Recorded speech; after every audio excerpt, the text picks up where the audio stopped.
The Noodle Seller's Golden Spice. By Bina V. One of his most loyal customers was Amara. She came every evening after a long day of teaching. One special bowl, Chidi, she would say with a tired grin. Chidi would always give her an extra egg and a generous heap of crunchy vegetables. He took pride in seeing his customers live with full bellies and happy hearts.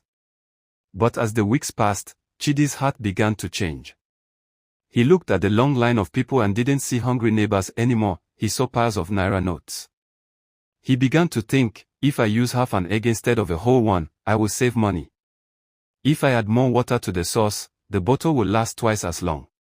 He started hiding the best ingredients under the counter, keeping them only for himself. Amara returned a few days later, but her face fell when she looked at her bowl.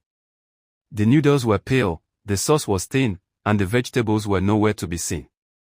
Chidi, where is the flavor? She asked softly. Chidi just shrugged and held out his hand for payment. Times are hard, Amara.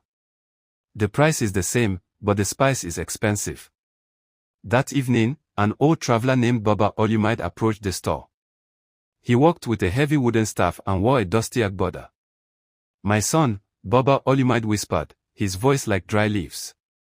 I have traveled many miles and my stomach is empty. I have no money, but I have a hunger that aches. Could you spare a small portion of what remains in your pot? Chidi didn't even look up from counting his money. This is a business, old man, not a charity. No money, no noodles. Move along before you block the view for paying customers. Chidi waved him away with a flick of his wrist, his eyes fixed on the stack of crumpled bills in his hand.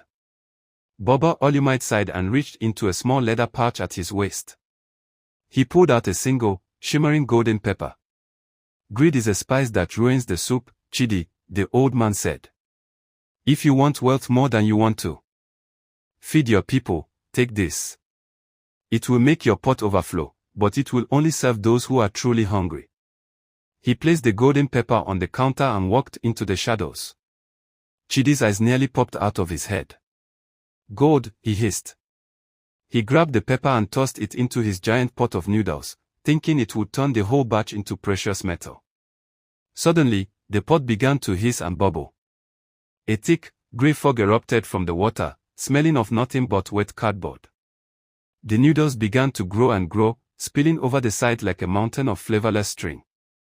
Customers ran away, coughing from the bland, dusty steam. No matter how much spice Chidi added, the noodles remained grey and tasteless. He tried to sell them, but everyone who tasted a bite spat it out.